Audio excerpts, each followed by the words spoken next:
Now, to end the day's report, I had quite an interesting day in court today.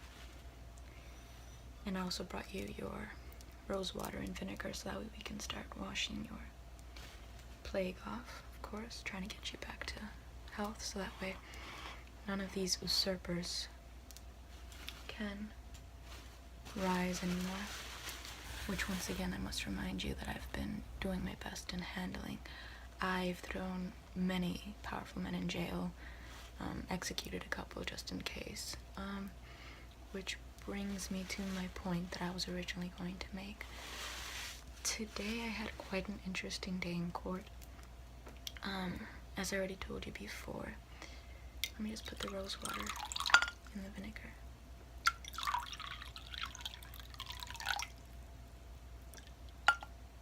As I already told you before, Belisarius, he hasn't been trying, to my knowledge, usurp you.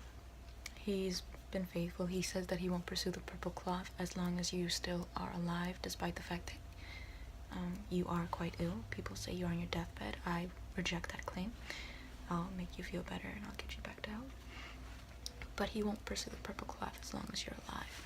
And frankly, I'd like to believe him, considering how close of an ally and how excellent of an ally really he is, considering how he is such a great general. He could put any other generals of history to shame for how well he executes his plans. Of course, beneath your direction as well, considering how you are quite an excellent tactician as well.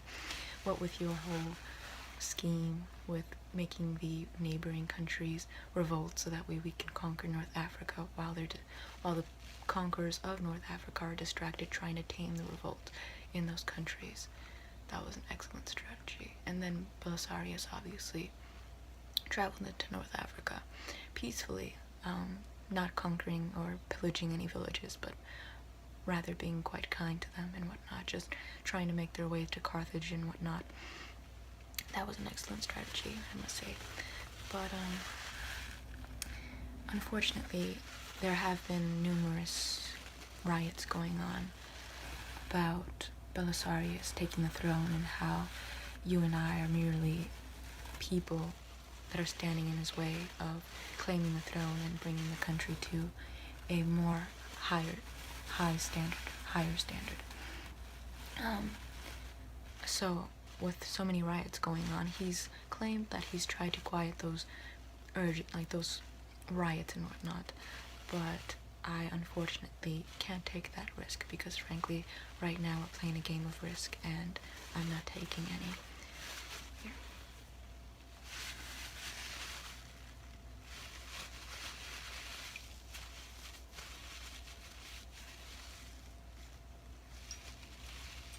So I had to recall him today.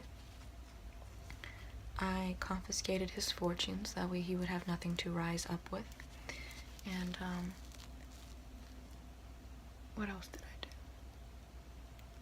I mean, I didn't imprison him or anything like that. I just made sure that he couldn't be a champion for the riots anymore. People couldn't try and use him against us.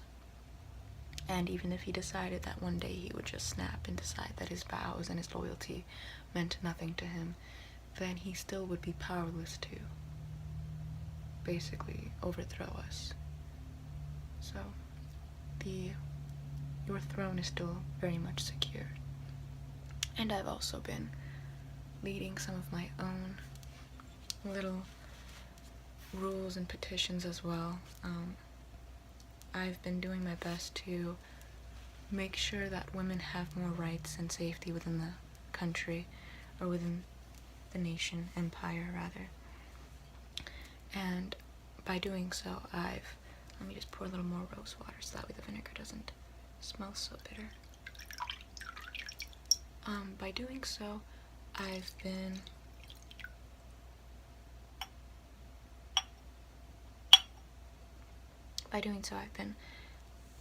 removing, well rather, let me start from the top because I've been doing a lot. I didn't outlaw prostitution, but I did make it more difficult for women to be forced into prostitution. Pimping is illegal. Rape, if someone gets caught with rape, they get the death penalty. And what else did I do effectively? I've also set up a type of,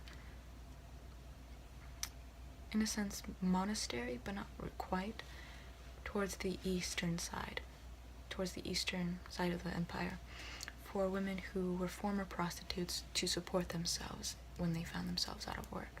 So I've been creating a lot of safety nets for women, so that way they don't feel so neglected within the empire.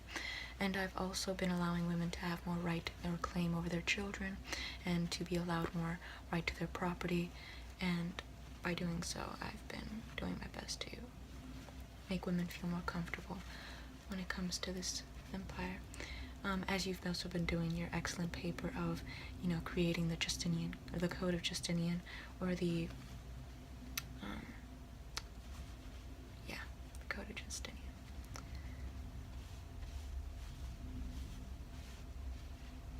I feel like this should be warmer, but I'll keep it cool because I also feel like it should be kept colder for your sores, which we want to clear up.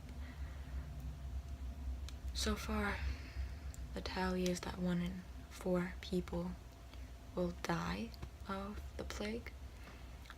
So hopefully, actually, not even hopefully, you are going to be the 3 out of 4 people who don't. But unfortunately, you are afflicted, so you're going to be the percentage of people that don't die from being afflicted. And besides that, you know that my strength is quite formidable. What with my having dissuaded you from fleeing the empire, rather, not the country, the empire, during the Nico revolt and whatnot. Because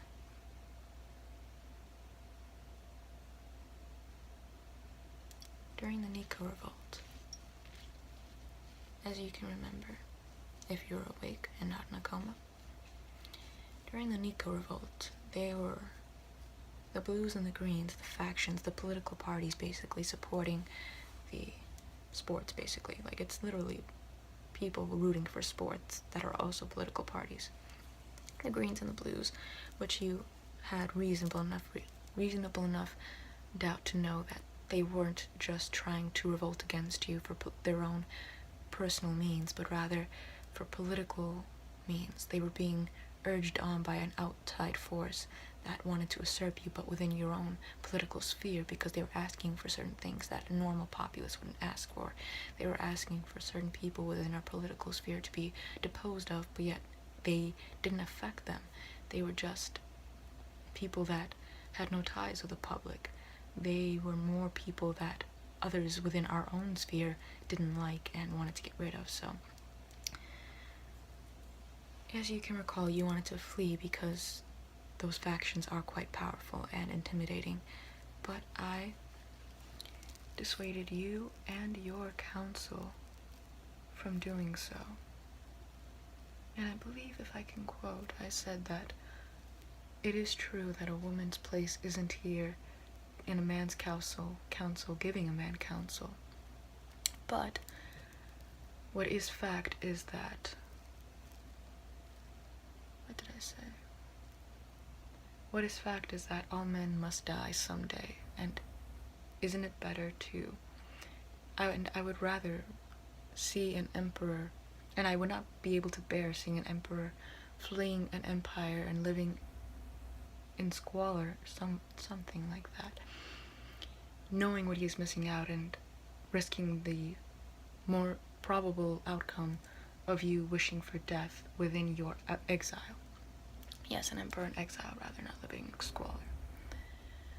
And I said that if all men must die, it must be best to die as an emperor, rather than to be wishing death upon yourself as an emperor in exile.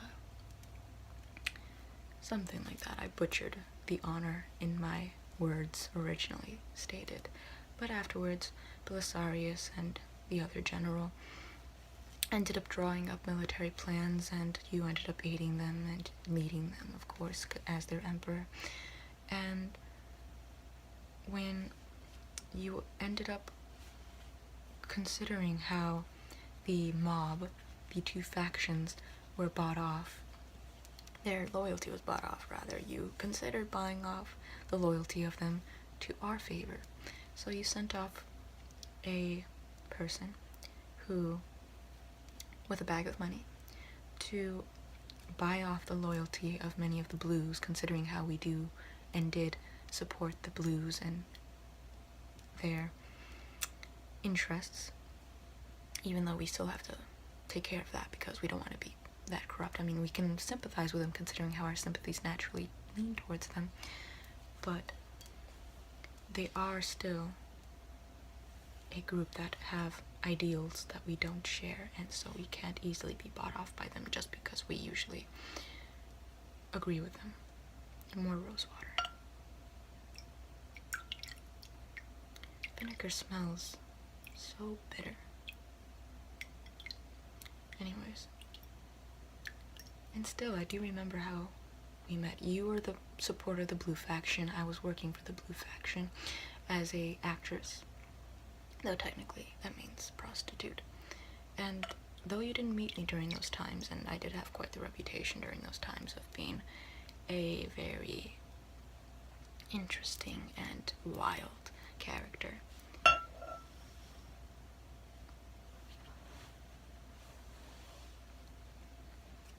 you met me after I was reformed by them more heretical Christians, even though you prefer orthodoxy, but we're tolerant of one another's views, and we help both sides have a voice within our empire. We're not going to be persecuting the other one just for their difference in ideology.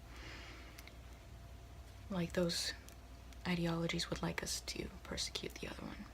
I mean, they can excommunicate each other all they want, but frankly, what are they going to be achieving? They're not part of each other's religion. Technically they are, though, but they have different ideas within the same religion. But I still remember, you said you were in love with me. I said I was in love with you.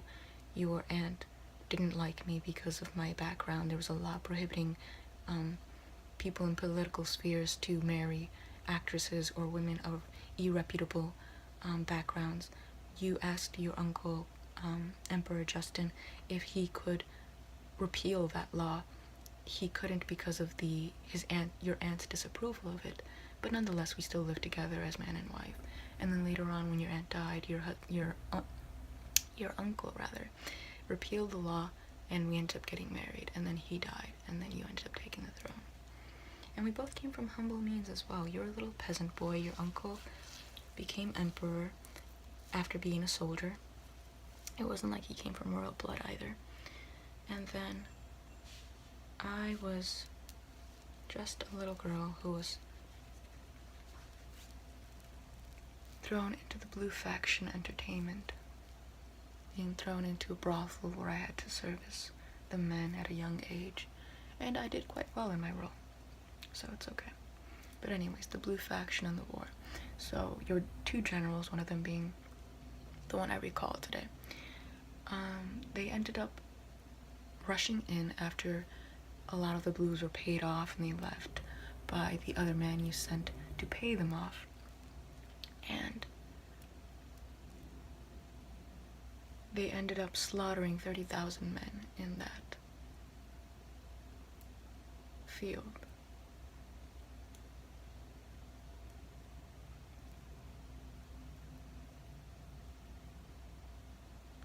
And after they slaughtered those 30,000 men, our power wasn't challenged. Until now. But that's just because you're sick. And I'm going to make you feel better.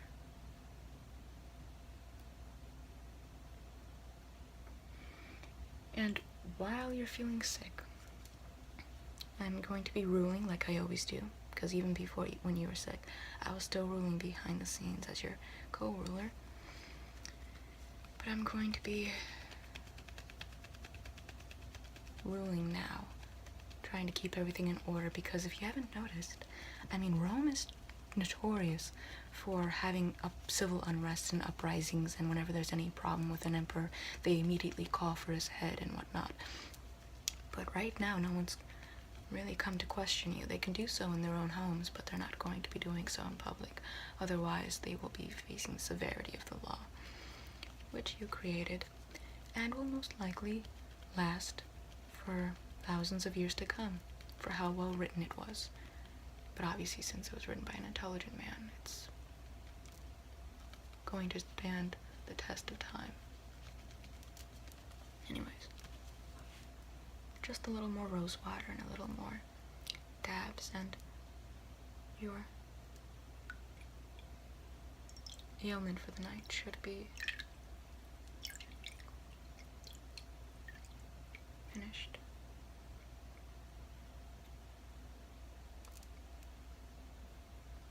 No more rose water. Shame.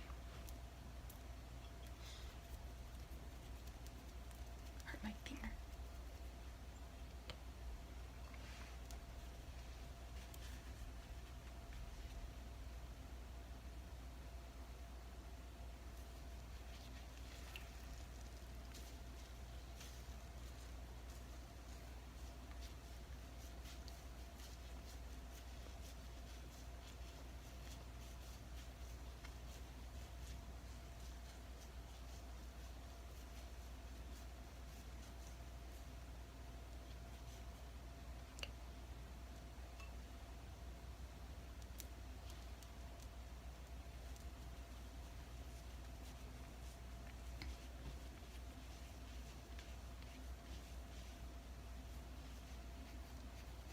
And the dome is being built quite well, and it's coming out quite well. Just like your law, it should stand the test of time.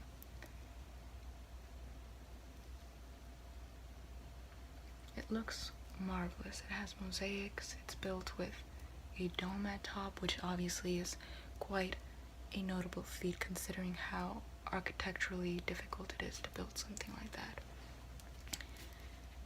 It has beautiful everything, really. It's just a marvel to look at. And mark my words, it is going to stand the test of time. It is going to last as long as your law book. All of your plans and goals of reconquering Rome and getting Rome's former empire back is coming together, and all of your construction projects are finishing up quite well.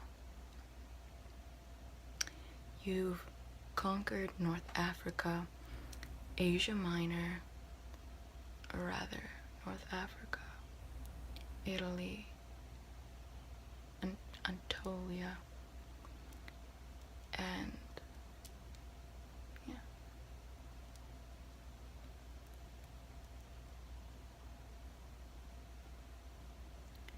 So you're doing quite well. All you have to do is not have the plague anymore, and you'll be all well to continue ruling the way you do.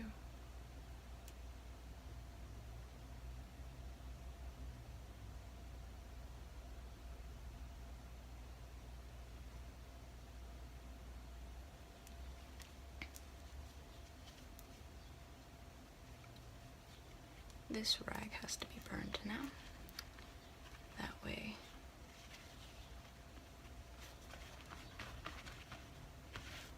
the plague isn't on it, because the plague is on it.